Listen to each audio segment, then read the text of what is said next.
Welcome back to Hardball. Time now for the politics. Rick Hertzberg writes for the New Yorker, and his new book is called Abominos. I think I said it right. The Birth of a New Political Era. And Ann Kornbluth covers politics for the Washington Post. Rick, this new story that's just emerged this afternoon about the behavior of Lyndon Johnson, then vice president, in the moments and hours right after the assassination of John F. Kennedy, November of 1963. What do you make of the fact of this general saying he was hiding on a toilet seat in the president's bathroom of Air Force One and when no one could find him, scared to death? Well, as I understand it, the general was an anti-Johnson guy. I don't doubt that LBJ was in the bathroom, and I don't doubt that he was crying. A lot of us were crying that day. One thing that the story seems to suggest is that LBJ probably did not arrange the assassination. Yeah. I think that's clear. Oliver Stone may lose on this, Mark. Rick, what I thought it was, wasn't it consistent, however, with the Johnson worry that this was like the Lincoln assassination? It wasn't perhaps one guy, Lee Harvey Oswald, but it might have been a conspiracy of the right at that point, and he was afraid that he was on the list. Yeah, and that's fair enough. Right, and LBJ knew something about Texas and the atmosphere in Texas. A lot of people felt that way. A lot of people were worried about that in the hours after the assassination. Yeah, that they were going to go around and like they did with the Lincoln assassination and go after the cabinet members. Ann Kornbluth, you start off tonight with what's happening tomorrow. It looks to me like the big noise coming out of the elections tomorrow probably will be that the Republican Party's in kind of a purge mode right now. That if you are not a right-winger, if you're up for election and you're a nominee or a potential nominee, you're dead if you're not a right-winger. Charlie Crist looks like he's on the list right now. They're anti-gay rights. They're anti-abortion rights. It looks like if you're not on the right-wing team now in the Republican Party, you're a target.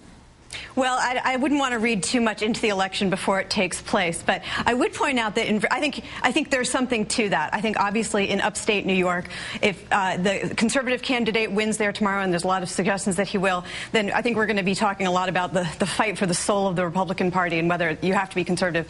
On the other hand, in Virginia, we see Bob McDonnell, who's been ahead in many of the polls, who's not running a right-wing race at all. In fact, he's running a pretty moderate race. Everyone knows he's a social conservative, but that's not his emphasis.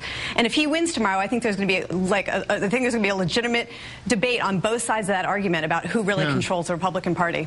That's a great question, Rick. Should the Republican right fold its tenet or act a bit more mainstream? McDonnell has come across as a real centrist in this campaign. His daughter went to Notre Dame. She fought for the country, sort of basic military tradition of Virginia. None of the right-wing cultural stuff from where he went to school down in Virginia Beach, Pat Robertson stuff, none of that stuff. Well, he doesn't have to emphasize that stuff because the audience for that stuff already knows that he's on their team. So he doesn't have to make any corrections toward the right, just toward the left. But the Republicans do seem to be kind of marginalizing themselves, purifying themselves as a conservative party, and they will gain probably in the 2010 congressional elections, and they'll draw the conclusion that those two are causally related. But actually, they're the only alternative, and if people want to express themselves against the administration, they'll vote Republican. They've got no other choice. Yeah. Well, it's a tough time to run. If you're a Democrat, you never want to run as the candidate of the party in government in a by-election. It's too easy to be swatted at. We're back with Ann Kornbluth and Rick Hertzberg for more of the Politics Fix. Rick, the big challenge here, it seems, to the president is to have a government to defend in Afghanistan. It's terrible for our troops over there. They're losing limbs. They're losing their lives. It's the most dangerous place in the world for Americans right now. It's as if they've invited us in there to be killed and maimed. And the question is, do we have a government now to defend? Well, and the question is, are we there to defend that government? And I think the answer is no. That's not the purpose of our being there. It wasn't the purpose of our going there. And we weren't invited there. We went in there legitimately to go after al-Qaeda.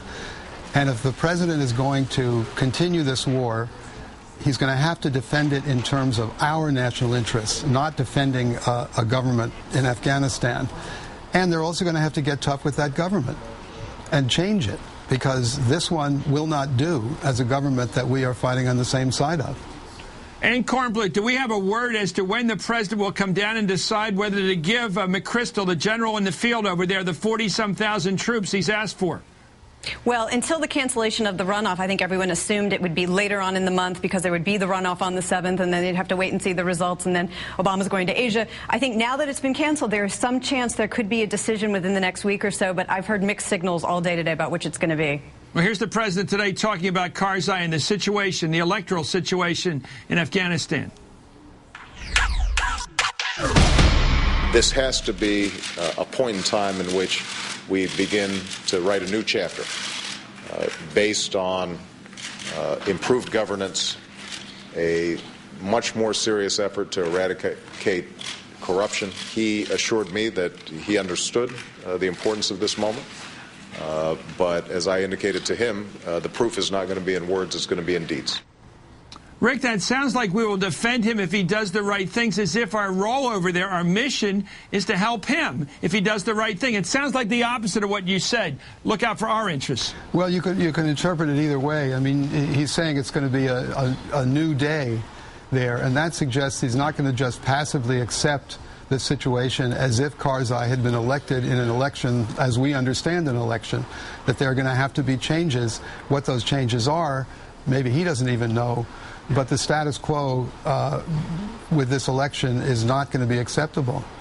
And the problem, it seems to me, based upon what I know, is that the 40,000 troops are going to be deployed to defend the major population centers, not the outposts, the outlying regions, but also to help rebuild that government, almost like in a supervisory capacity. We're going to have soldiers and officers watching cabinet ministries and seeing if they're doing their jobs. That sounds like nation building. It sounds like hell.